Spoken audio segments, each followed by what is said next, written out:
Hey y'all, hi. Today I'm going to be talking about makeup trends for the year 2022 that I'm not excited about. I got the idea for this video from another content creator, Nick Lewis. He makes videos about interior design, and he recently posted a video called Interior Design Trends for 2022 that I'm not excited about. And as soon as I saw that, I was like, I'm going to do that for makeup. So I'm doing it, and I will of course link Nick's channel down below. He's delightful. If this is your first time to my channel, then welcome. I'm really glad that you are here. My name is Hannah. I love makeup and beauty and skincare and fashion and design and interior design for that matter. But on this channel, I tend to focus on beauty. I like to review makeup products. I do that from time to time. I also like to use the makeup I already own and to talk about trends at large. I feel like buying makeup is fun, but using makeup is more fun than buying makeup, and I try to keep my content balanced in a way that speaks to that. If that sounds good to you, I hope you'll subscribe. And before we get into the meat of this video, I just want to thank everyone who commented on not my last video, but the video before the last one, in which I talked kind of at length about how strange it is to be making beauty content in dark times. You guys are the best. Being connected to so many people is the really weird part of this work, but it's also a really amazing part of this work. At the end of the day, a true gift. So thank you all for being here. Now, let's go ahead and get into the meat of this video. So the first trend that I'm not excited about in makeup for 2022, and I saw this everywhere, like every listicle I read, every article I read preparing for this video said that high glare lips are going to be trending. I actually like that the word glare is being used as opposed to just high shine. I always love it when the makeup industry kind of like grabs onto a slightly more original adjective and then starts to use it everywhere. All the listicles were like glare, glaring lips, high glare lips. Of course, they just mean really, really shiny lips. Here's the thing.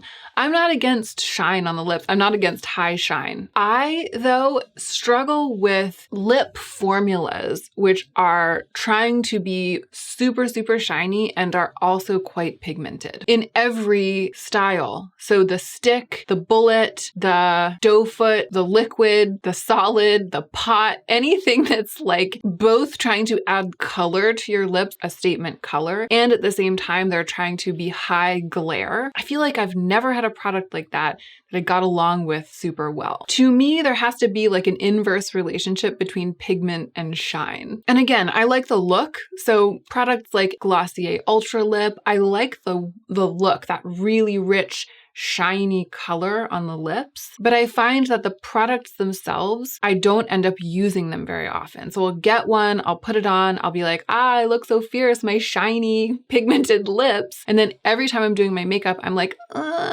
because they're so messy, the slidey, shiny messiness, they are the kind of thing that get on your lips, they get all over my skin. It's hard to make that soft, diffused lip line, but a sharp lip line in a product like that is really unstable. The good news about this one is that you can get the look of high glare lips without buying new stuff if you have a clear lip gloss, right? You can just put it on top of everything else that you are putting on your lips to make the lip look shiny. So this one is not disappointing me in an aesthetic way, but it's just making me dread what a bunch of brands are probably going to do over the course of 2022, which is to come out with the kind of product that I struggle with, that I don't really like using. And I feel like there are going to be a bunch of releases of new lip formulas where I'm like, wow, that would have been so great if only it wasn't that high pigment, high shine thing that I don't like. Because I'll like the color, I'll like the packaging, I'll like the brand, I'll like everything about it, and I'll kind of want to buy it, and then I'll just be like, but you know, I know that I'm not going to like wearing it because it's going to slide all over my face. Maybe it's a good thing though, because it will keep me from buying new lip products that are released in 2022. I'll just be over here with the clear glosses that I already have, with my lips glaring at you through the screen. The second trend that I saw reported on in the listicles, though, is one that is kind of troubling me on an aesthetic level, as well as when I think about what it might cause brands to release: mauve. I saw some articles saying that mauve is trending, and I totally believe it because I feel like I've recently been talking about rose, like soft roses trending, or talking about sort of like slatey, like dirty slatey taupes and purples trending. There's a lot that's happened recently in new makeup releases that supports this hypothesis that mauve itself might be about to trend. And when I saw this, I was like, how can mauve trend? Because isn't mauve everywhere all the time? I feel like when blue's trending, we see a bunch of eyeshadow palettes with blues in them that's surrounded by mauve. And when red or orange eyeshadows are trending, a bunch of eyeshadow palettes have like pops of red and orange surrounded by mauve. Every lipstick range that's ever released has mauve in it already, doesn't it? Like, is it hard to find a mauve? If you're out there loving mauve, if that's your favorite color for makeup, are you out there being like, I really wish mauve would trend so I could get me some mauve blush and some mauve lipstick and some mauve eyeshadow and some mauve clothing for that matter? Mauve is like a neutral in the world, and particularly in makeup. I feel like we're more likely to see mauve in any range of blush or lipstick or even eyeshadow than we are to see colors that are more neutral than it, like sandy beige, for example, something that I wish would trend because I'm always looking for a sandy beige lipstick or a sandy beige blush. And there was a while there were a couple of years there where I couldn't even find a sandy beige eyeshadow to save my life because they were all orange. They were all pale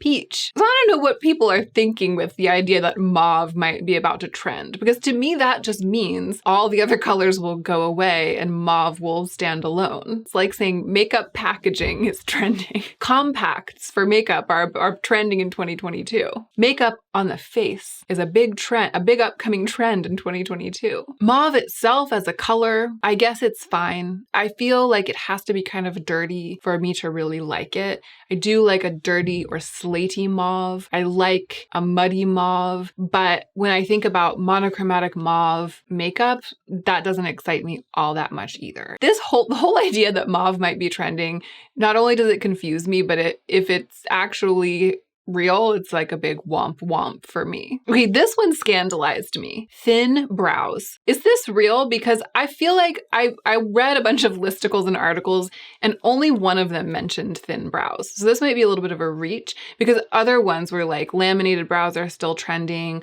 fluffy, detailed brows are still trending. And then this one listicle was like everything from the 1990s is coming back, including thin brows. And maybe the article made this point.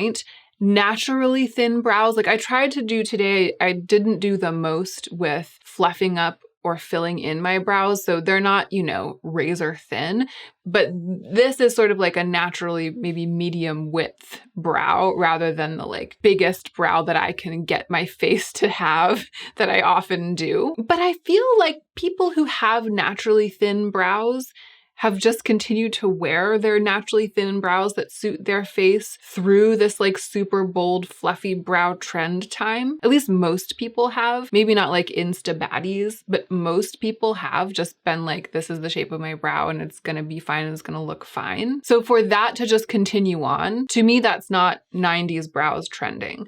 90s brows trending would be like people plucking their brows down to just 3 hairs in a line like they did in the 90s. And it's really hard for me to believe that that's going to happen. This article seems to be claiming that it is going to happen, but I just don't see it. And if it is, it's not that I think that look can't be special. I'm just not excited about it because I'm not going to do it. I mean, maybe. I feel like it's not uncommon for me to be like, what?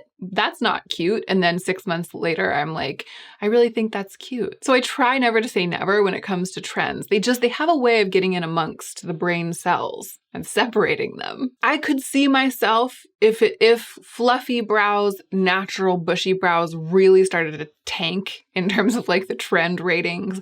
I could see myself getting to a place where it's much more common for me to just groom my brows into sort of like their thinnest natural shape. But I truly cannot imagine myself going in and like plucking out hairs to make my brows thinner, like much, much thinner than they naturally are. I feel like I'm setting myself up by saying this. But at this moment, sitting here at the beginning of March of 2022, I'm not excited about the idea of skinny, razored 90s brows trending this year. Are you? Do we think that the beauty editor who wrote this listicle was maybe way off? Because I feel like this is the one that I'm crossing my fingers for the most.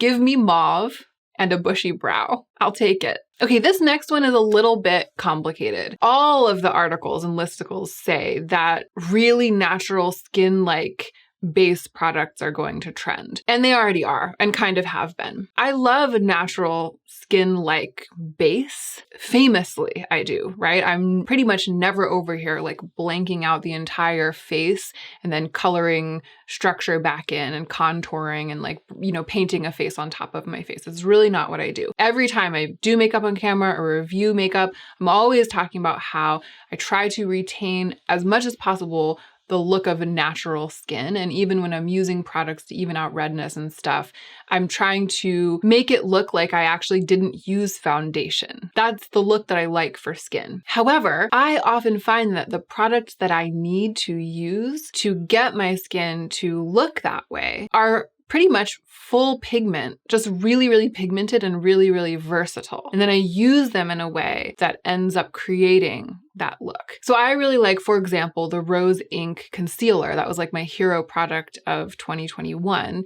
It's really, really, really pigmented, but it's so creamy and skin-like and dewy that I'm able to sheer it out, just use a tiny bit, sheer it out with a brush and kind of move the pigment to the parts of my face where I want pretty much full coverage, because sometimes I have a lot of redness, especially around like my chin and cheeks, and sometimes I have acne, and I almost always have scars that I'm trying to cover. So that really, really pigmented concealer allows me to effortlessly conceal and mask the parts of my face that I really need to change the color of completely. And then the rest of my face, I can apply a sheerer layer or blend it, and even sometimes blend it to nothing and let my bare cheeks show through, for example, so that I end up with really even looking skin, but very, very natural and fresh looking skin. Conversely, whenever I test out like a lightly pigmented product, a tinted moisturizer, like the ColourPop Pretty Fresh Hyaluronic Acid business, the Fenty Ease Drop, which I know a lot of people love,